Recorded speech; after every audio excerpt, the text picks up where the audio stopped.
Who were those guys?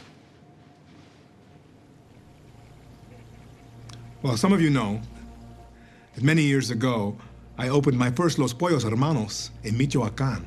Shortly thereafter, those same men showed up. They wanted money, and I'm ashamed to say that I paid them. You see, in that place, at that time, if I wished to conduct my business, I had no choice. But yesterday they came here. They intimidated my customers. They threatened my employees. And again, they wanted money. Now, my friends, I must confess that I almost gave them what they wanted. But then I thought, no. This is America. Here, the righteous have no reason to fear. Here, those men have no power. And when they saw that I had no fear of them, they ran, like the cowards they are, back across the border. They will not return. We will move on from this. My friends, I promise you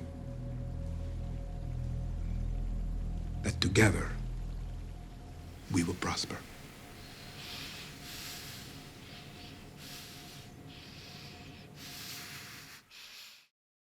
Capítulo 4, temporada 3, titulado Sabrosito. Episodio que me gusta considerarlo como otro capítulo de Breaking Bad, porque muestran más de la trama del cartel que la de Jimmy contra su hermano. Además, el episodio en sí es excelente, y tenemos la introducción del poderosísimo Lyle.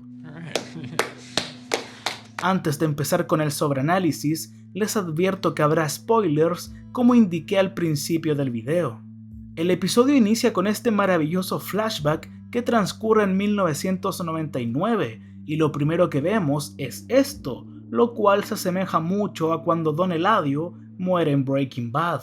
Resumidamente, esta escena muestra cómo los celos y rivalidad de Héctor contra Gustavo incrementa, porque este último hace un trabajo impecable que le da más ganancias a Don Eladio, y también vemos que desde hace años Gustavo ha estado socavando la confianza de Héctor contra Eladio, creando una brecha contra la Operación Salamanca de a poco. Y digo que este flashback es maravilloso porque tiene muchos detalles interesantes e importantes. Por ejemplo, a Don Eladio nunca lo hemos visto hacer muchas acciones violentas o crueles, solo tenemos esta escena donde manda a matar a Max, y las otras veces que lo hemos visto, siempre lo muestran como alguien entre comillas agradable. Sin embargo, de alguna manera tiene quizá la presencia más amenazante de toda la serie. Puede que se deba a su enorme confianza y como siempre habla con todos los que lo rodean como si fueran niños, cosa que lo hace ver más malvado y oscuro. Me dice Sabrosito que el de Gustavo es más grande que el tuyo. Además, es alguien inteligente, aunque no lo aparente, porque básicamente nunca lo vemos hacer nada. No obstante, note que hay una cierta rivalidad entre Héctor y Gustavo, y avivó esa llama inmediatamente para que trabajen más duro, lo que le otorga mucho más dinero. Otros detalles interesantes son algo sutiles. Uno de ellos es cuando Héctor camina hacia Don Eladio con los brazos abiertos, pero es recibido solo con un apretón de manos, mientras que Bolsa, quien no iba con las manos vacías ya que tenía una bolsa en su mano izquierda, Eladio lo recibe con un abrazo, y más adelante, en la temporada 5, a Lalo lo saluda con un gran abrazo. Ese detalle por sí solo indica cómo Héctor ya no es entre comillas el segundo al mando, o mejor dicho, que nadie lo respeta. Puede que sea temido por otras personas, pero en el cartel ya nadie le teme. A quien le temen es a Tuco, a los primos, a Lalo, pero no a su tío, ya no es como antes, especialmente después de su derrame. Y a pesar de todas sus fanfarronadas en las que supuestamente construyó el cartel, es evidente que todo el poder de Héctor proviene de conexiones familiares.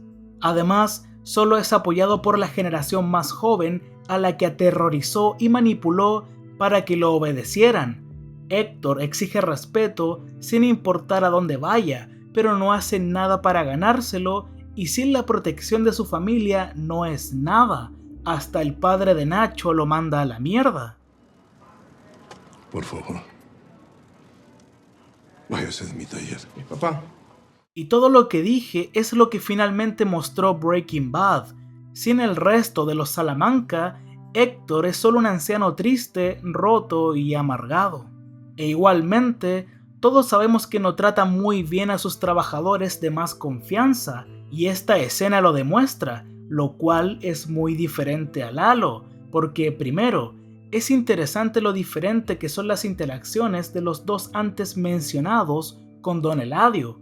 Héctor trabaja duro, pero su presentación está mal. Trae un obsequio pobre que por cierto también apareció en la temporada 2.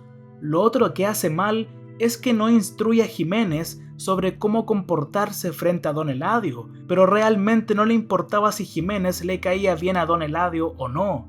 Y luego simplemente arroja el dinero sobre la mesa como si nada. Y esta presentación con la liga puede que sea algo de familia, porque hasta Tuco usa la misma fórmula tanto en Better Call Saul como en Breaking Bad.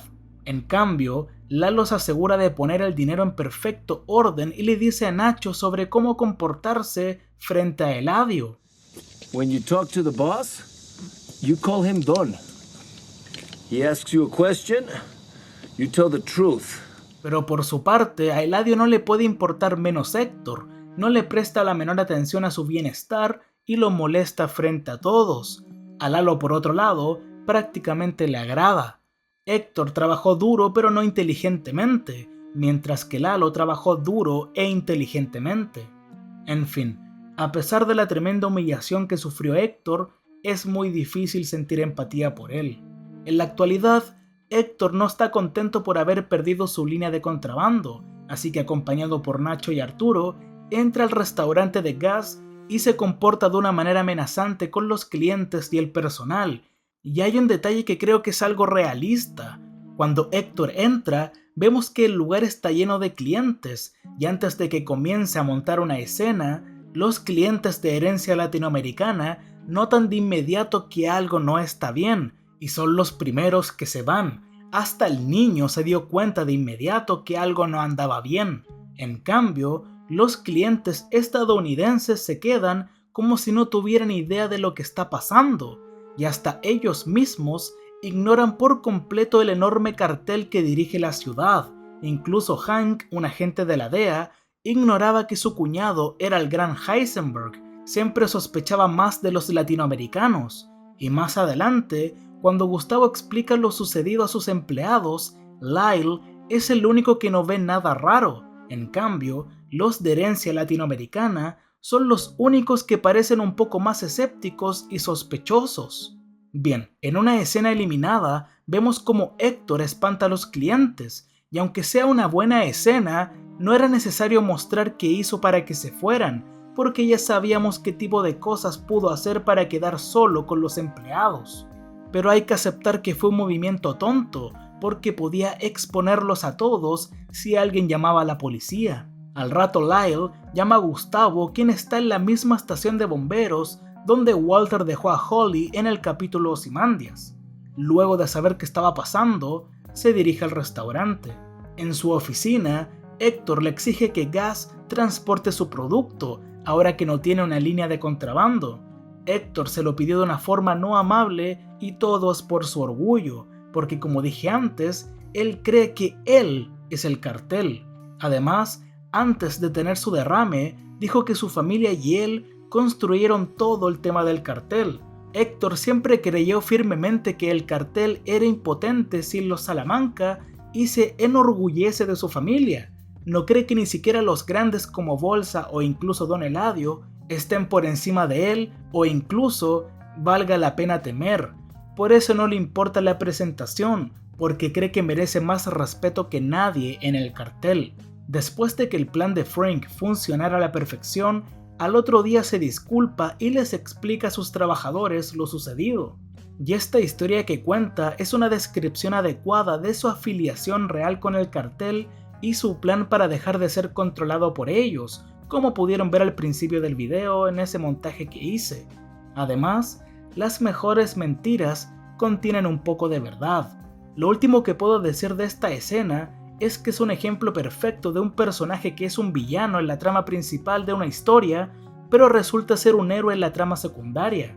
La trama secundaria aquí obviamente contiene a otro personaje, o sea, Héctor, que asume el papel de villano, porque cada trama, independiente de la trama o subtrama, necesita un villano. Esta trama secundaria trata obviamente de que Héctor está celoso de Frink y ahora quiere hacerse cargo de parte de la operación de Gustavo. Ahora sigamos con Mike, quien no está muy bien que digamos, porque esperaba que Héctor, que estaba gravemente herido por perder su línea de contrabando, finalmente arreglara y compensara la muerte del buen samaritano, pero no fue así. En la casa de Stacy, mientras ve una película con su nieta, él todavía está visiblemente preocupado y ansioso. También es genial como la primera toma que vemos de esa película es la de un vehículo que tiene las palabras Escuadrón de Descontaminación y Defensa Civil. Sobreanalizando esto, puede representar el deseo de Mike de descontaminar su conciencia herida, por así decirlo, de la culpa por la muerte de ese civil inocente, quien a pesar de no estar en el juego, se vio envuelto en este lío en parte por sus acciones, pero como le dijo Gustavo en la última parte de este episodio, está tratando de corregir algo que no se puede corregir. Mike incluso rechazó el pago acordado de Frank como otro intento emocional desesperado de decirle a su conciencia culpable que su ataque exitoso contra Héctor fue para compensar la vida del buen samaritano, y definitivamente lo fue, pero este y otros ataques más contra el asesino nunca podrá realmente compensarlo y corregirlo. No importa cuán exitoso sea lastimar al Salamanca, ese trágico daño colateral nunca se arreglará, por lo que debe dejar de esperar limpiar su conciencia y pensamientos y simplemente esforzarse por aceptarlo y dejarlo atrás. Un detalle que me gusta es cuando Mike le tira a Víctor el dinero, porque me recuerda cuando este le hizo lo mismo a Walter. Después de que Mike hiciera esto, es visitado por Gustavo y pregunta sobre su pago rechazado. Después, le comenta que las acciones de Mike lo beneficiaron enormemente y le pide que considere trabajar para él en el futuro. Mike responde que podría, dependiendo del trabajo. Y antes de irse, Gus revela que la razón por la que impidió que Mike matara a Héctor fue porque una bala en la cabeza habría sido demasiado humano, porque, claro, quiere verlo sufrir de a poco para vengarse lentamente del cartel, ya que mató a Max, su compañero y posiblemente su pareja. Por otro lado, Mike ayuda a Jimmy después de que Kim consiguiera el número del que iba a arreglar la puerta de Chuck. Una vez ahí, Mike aleja a Chuck con su taladro y toma fotos de la casa. Al día siguiente se encuentra con Jimmy para mostrarle las fotos. Jimmy está complacido, especialmente por una que muestra una lámpara de gas sobre una pila de periódicos, prueba que sirve para demostrar que Chuck no está bien mentalmente para seguir ejerciendo como abogado. Y luego, Mike también le entrega una lista de contactos, donde Jimmy pudo sacar el número de Rebecca para que fuera a la corte en Chicanery. Jimmy le agradece por el trabajo y arreglar la puerta, y Mike dice: Nice to fix something for once. Lo cual es algo triste porque siempre se le paga para destruir cosas. Todo lo que quiere hacer es hacer reparaciones de vez en cuando, sobre todo ahora que sobrepiensa acerca del buen samaritano. Además, sabemos que disfruta hacer este tipo de arreglos, porque lee revistas de ese estilo y hasta le arregló la ventana a la señora Cortázar. Y otra persona que también le gusta ayudar, por así decirlo, o arreglar cosas es Kim. Y aunque los problemas de Jimmy la mantienen alejada de su trabajo que realmente importa, Mesa Verde, parece importarle más Jimmy, y comparten un momento tierno en el que él le agradece por toda la ayuda que le ha brindado hasta ahora, y Kim parece más que feliz de ayudar. No tienen una relación emocional muy expresiva, pero sabemos por su pasado en el estacionamiento que ambos se comunican casi sin palabras, y eso hace que los pequeños reconocimientos como el agradecimiento de Jimmy signifiquen aún más. Días después se reúnen con Chuck y Howard y debaten sobre la redacción de la confesión de Jimmy, donde Chuck encuentra detalles rebuscados que tiene que corregir, y también discuten la cantidad de restitución que Jimmy le debe a Chuck por la puerta, y ante la insistencia de este último, la cinta destruida, Jimmy le da un cheque. Sin embargo, antes de que finalice la reunión, la fiscal insiste en que Jimmy se disculpe con su hermano por sus acciones, y lo hace diciendo que nadie debería tratar a su propio hermano así, nunca. Estas palabras eran más dirigidas a Chuck que unas disculpas, y realmente le llegaron, porque él es el que ha estado tratando mal a su hermano durante años. Además, Chuck tuvo un aire de superioridad en la reunión que logró que a Jimmy le resultara difícil mirarlo a los ojos y mucho menos disculparse. De todos modos, a Chuck no le importa nada y le cobra más por la cinta que destruyó, y por alguna razón obtuve una extraña vibra de la rivalidad de Héctor y Gus comparándola con la de Chuck y Jimmy. Obviamente no son lo mismo, pero es un paralelo interesante, especialmente en este episodio.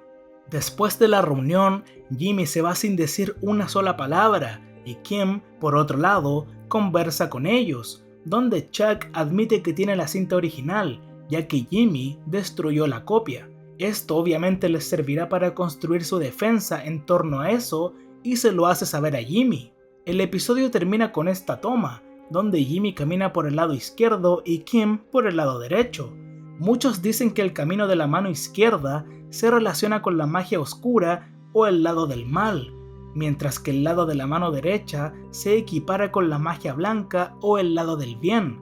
Por lo que sabemos de Jimmy, no ha hecho las cosas bien y siempre se va por el lado ilegal, mientras que Kim, a pesar de que cuando era niña robó o ha hecho estafas con Jimmy, prefiere hacer las cosas bien.